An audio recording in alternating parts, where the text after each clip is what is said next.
So I am a long-time Redditor and decided to tell you all a story that has only just come to it. As final conclusion, I have created a secondary Reddit account specifically for this, as I want to protect those that are not a part of the Reddit community and change the names of all involved.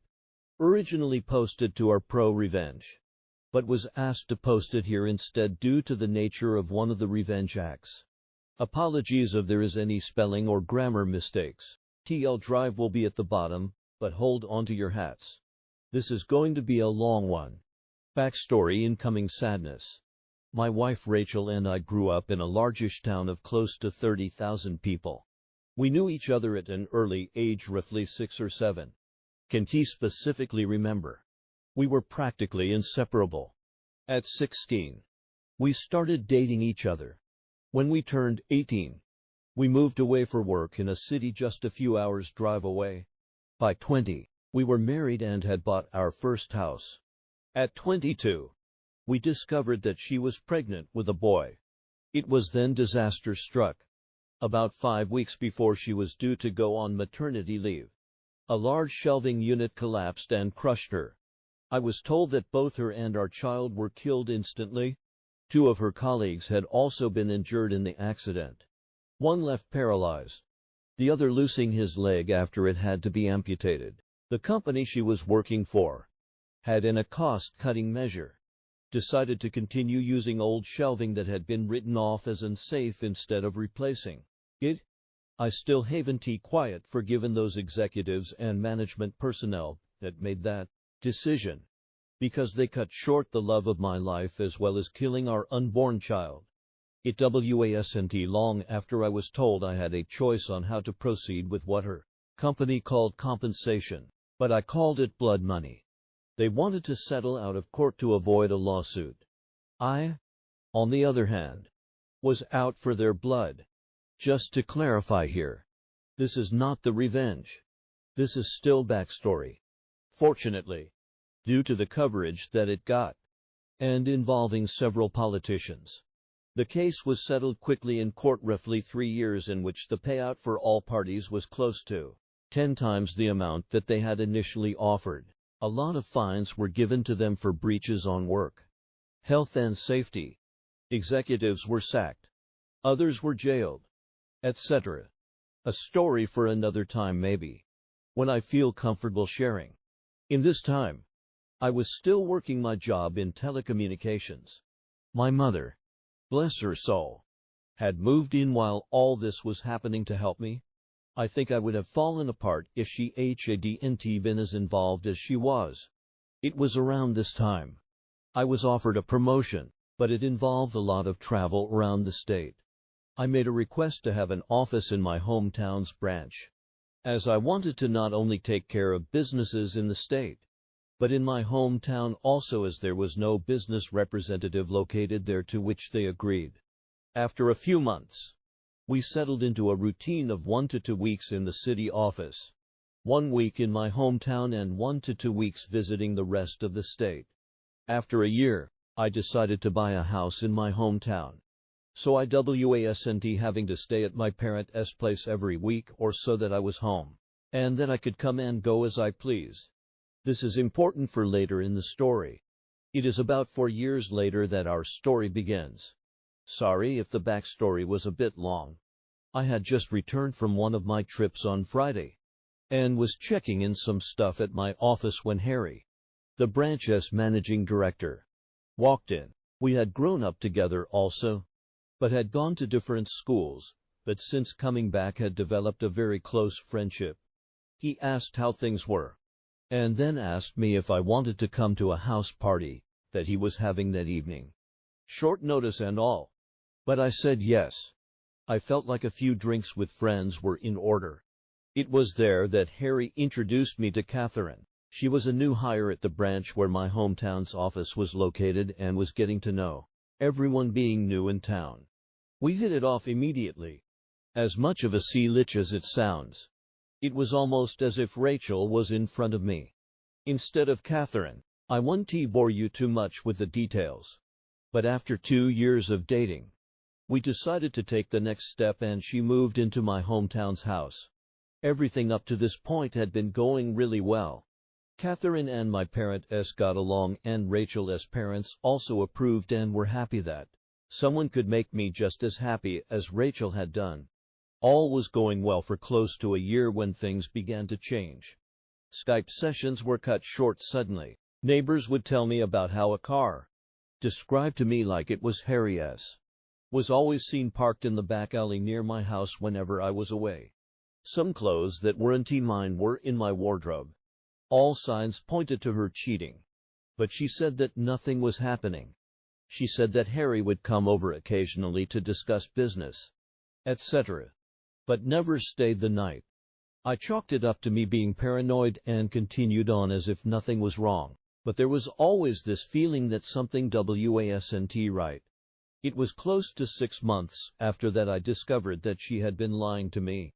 I had just finished closing a rather large contract with a new company, and negotiations had wrapped up earlier than I had anticipated.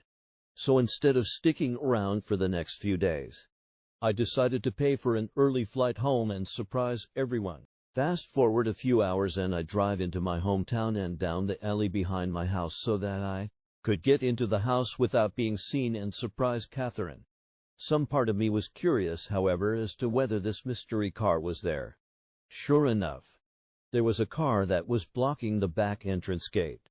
I was confused for a moment, wondering if it had just been a neglectful neighbor parking, only to realize that it was indeed Harry's car. If it hadn't been for the high hedge line that I had put in a few years back for privacy, I may have well driven past my own place. Pulling up behind his car, I got out and thought it was strange that he was there so late, as she claimed that he always had left by now. As I approached the back of the house, I saw something that stomach drop. In my kitchen, Catherine and Harry were going at it hammer and tong. I froze. Time stopped. There was my close friend, having sex on my kitchen bench with my girlfriend. I didn't know what to do. So many questions were running through my head. Was this real or was I dreaming? Why were they having sex in my house? Feeling defeated, I turned and left without them seeing me. I sat in my car for what felt like an eternity. I was crying hard, but the sadness quickly turned into anger.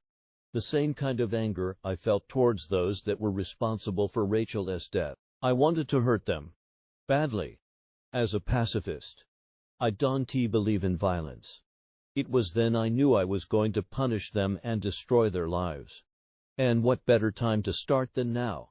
I moved my car back up the alley, far enough away from my driveway that I could still see Harry's car, and then walked back to the gate where I could see into the house, and called her phone. They were still going for it when it rang. They both looked at the caller Idaho and did a double take when my name came up.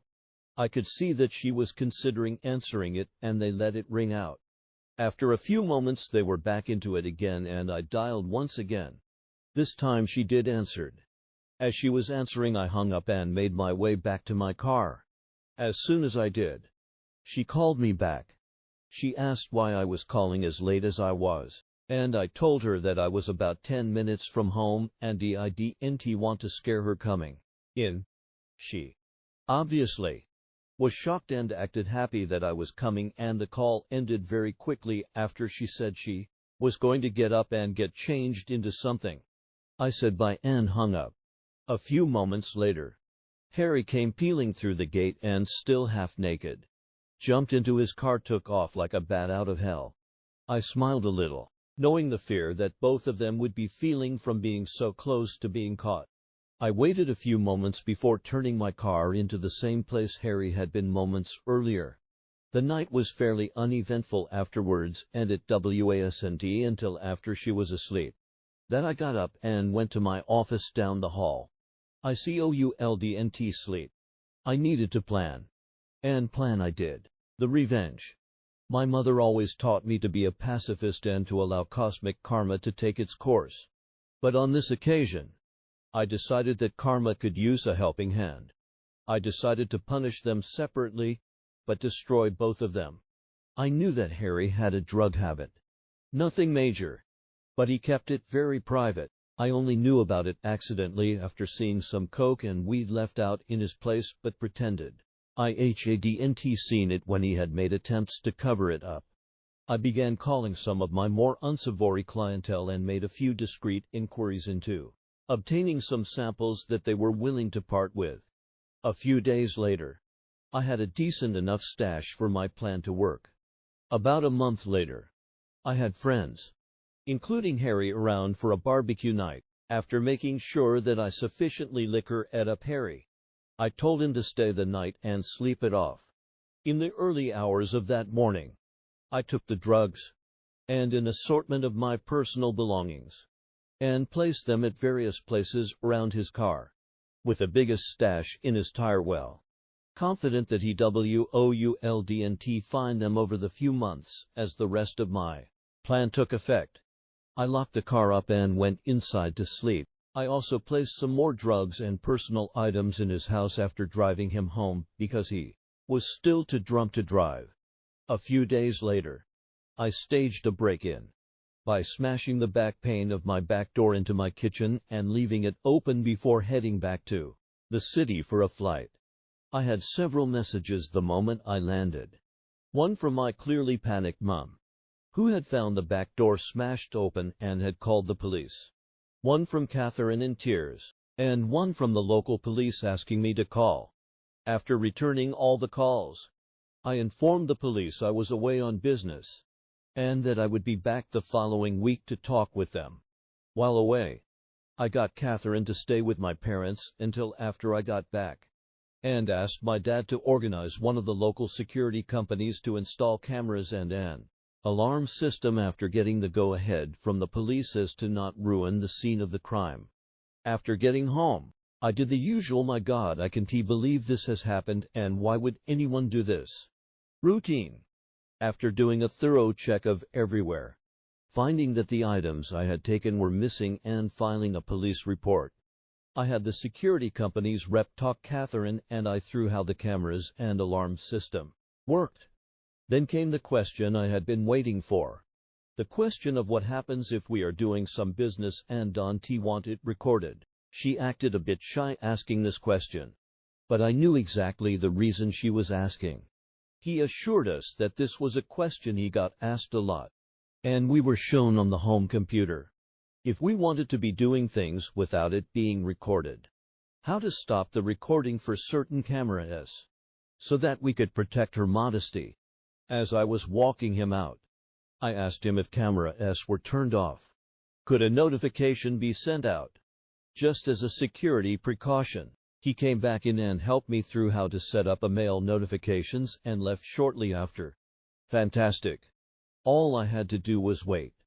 At this stage, I approached our legal advice for some help in relation to couples law in my country. I needed to make sure that my upcoming plan could legally be done and that I would not be forced to pay at any money or equity to Catherine, as I didn't know if we were classified as a de facto couple or not, being the sole benefactor of Rachel's estate. I didn't want to be left with any nasty surprises where Catherine could take any of the estate away from me. Shout out to those guys and gals there as they helped me get in contact with a great lawyer who assured me, due to the fact that although we had been dating for close to 4 years, we had not been living together long enough to be classified as de facto, and because I was paying all the utilities on the property that she was living in and didn't pay rent, showed that she had no legal standing to make a financial claim against me. Just to be sure, though, he drew up what I felt was a pretty ironclad document just in case there was any legal trouble. The following week, my work had approached me and offered me a promotion to move back to the city and run the team that I was a part of, meaning I wouldn't need to travel as often and be in the one location, and due to the success of being located in my hometown, that they were considering having 3 to 5 representatives spend 1 to 2 weeks in the larger surrounding towns, including my hometown, as a part of my team. I said yes, and began the process of beginning my transfer, which would take about 6 weeks. Perfect. More than enough time to gather all my evidence. Upon getting back to my hometown the following week, I began to start in motion the rest of my plan. I asked Harry to approve 1 week's worth of vacation for Catherine for 2 weeks' time. I wanted to send her and a friend or two away on a retreat before I made the biggest decision of my life for a second time.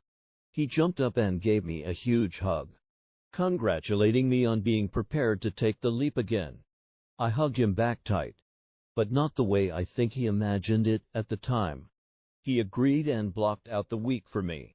I asked him not to say anything to anyone, as I wanted to make it as big a surprise as I could.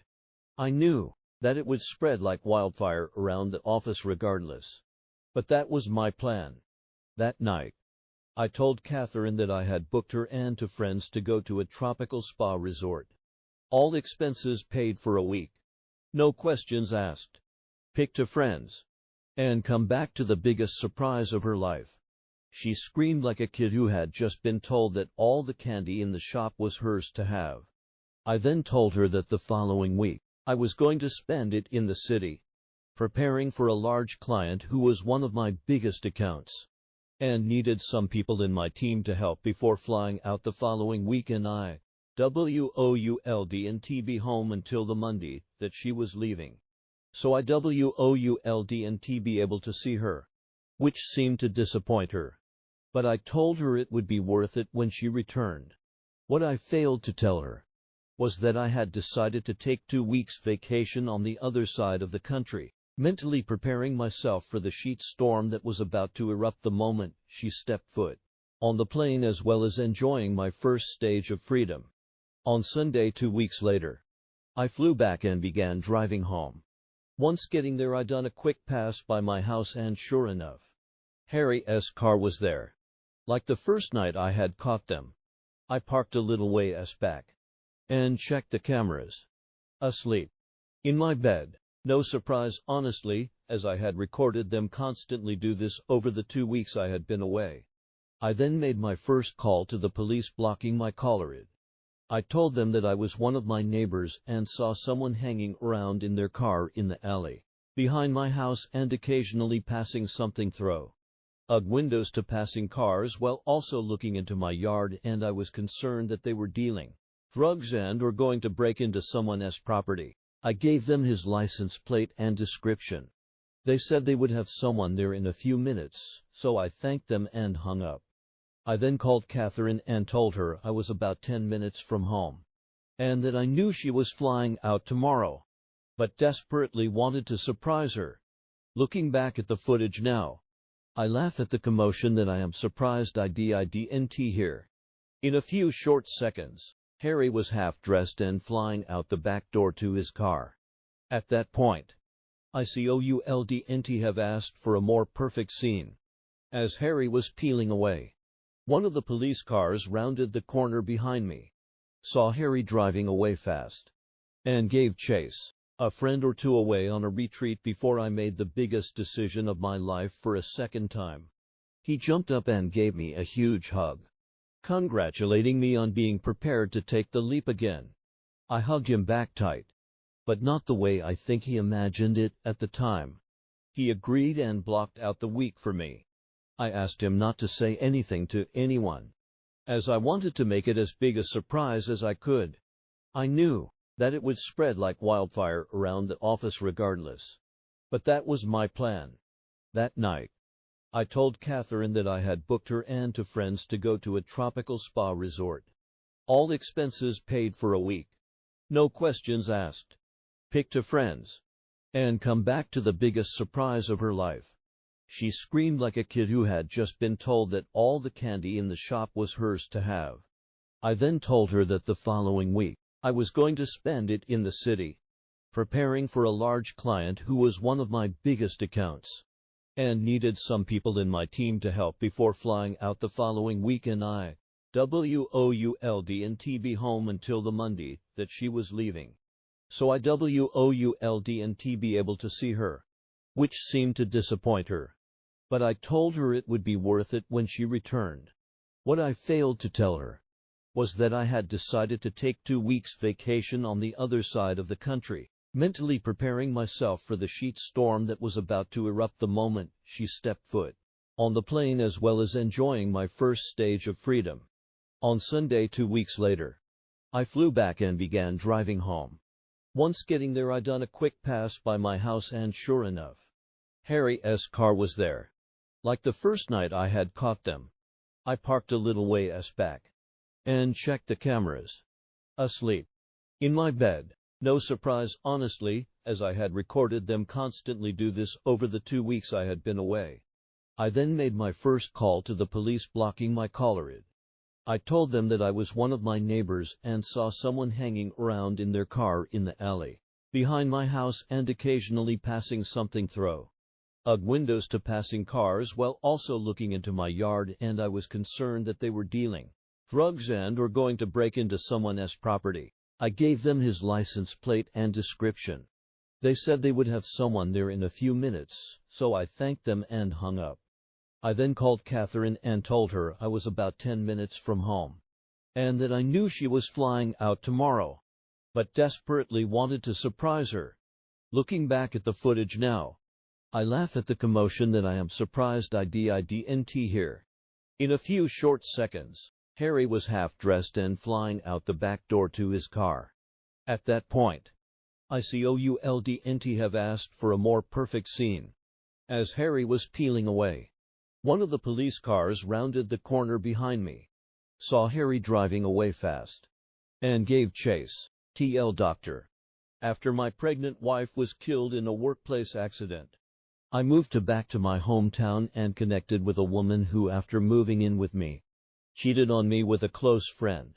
I set him up to take the fall for drug possession, and after sending her away on a spa retreat, rented out my house and left town for a promotion while exposing her as a cheater. Edit. Obligatory thank you and holy cow, this blew up. Thanks for gilding this account, even though it is a throwaway account that I have no intention of using in the future. I am still at work at the moment and will, after I finish, answer as many questions as I can and provide any other updates that come my way. Edit 2. So I'm home now, and with the number of questions that are here, as well as other comments and messages I have received, I decided to take the time to answer questions and provide some clarity here, save responding to everyone. So one of the questions I keep getting asked is what happened to Harry, why I was so hard coming down on him, and why I would incriminate myself, especially on the internet. After making some inquiries back home to some friends, the short answer is, Harry is looking at a few months in prison as it's his first offense, but could be out sooner, and I felt that it was necessary to the story. No one other than myself knew what I had planned to do with Harry, which is why I omitted quite a few crucial details that had the potential to truly identify me, as well as change up some of the descriptive language about locations to potentially put this story anywhere in the world. Just for clarification, there was already more than enough evidence in his own home. I just provided the means for the police to further investigate his activity in his home. That being said, I don't regret doing what I did to him, as he knew both Rachel and I growing up, and knew how hard it was for me to pick up my life after she died. For those also asking if I am worried about Harry finding out and pointing the authorities in my direction, I know that he doesn't use Reddit. I know Catherine has an account, but I haven't seen any recent activity to state that she has been on in some time. As for other Reddit users, who knows? Most of the people I am friends with on my main account may recognize this story if they come across it. But as for their browsing preferences outside the subreddits that we frequent on, I can't say. As for Catherine, people have questioned why I didn't do more to her, or why I stuck around for as long as I did. Honestly, I almost did kick her out after a few days. But I wanted to gather evidence and show proof of her cheating so that everyone she knew would know what she had done. She is a major socialite, her words, and I knew by exposing her it would kill her reputation. As for what happened to her, I have been told that she moved to another state just recently after being transferred. From the people I have spoken to today, she was put mainly on administrative duties before her transfer. as there was quite a bit of backlash after the rumor mill made its way around town. People have questioned the legality of what I did to her, moving all her stuff out, sending her and some friends away, spending a good amount on the trip, etc. Morally, I can see that it's a pretty dick move to build up her expectations of what she thought was going to happen. This, combined with killing her status round town, was my ultimate goal, to have her experience what it was like to have everything fall around you. But, from a legal standpoint, I had every right. In the time she had been living with me, she had never updated any of her personal information, driver's license, voting registration, etc. to reflect that she had moved into my house. I found out this information during the course of my preparation with my lawyer after I spoke to our legal, with no concrete proof on paper to show that she was residing there. And because we hadn't met the de facto status, I was able to do what I did with no threat of backlash. Finally, for those of you saying how my story is fake, that I am a karma whore, a sociopath in this day and age, who doesn't have some sociopathic tendencies, and pointing to my malicious compliance story also as proof, I will be honest and let you know that I will not try to change your minds on this.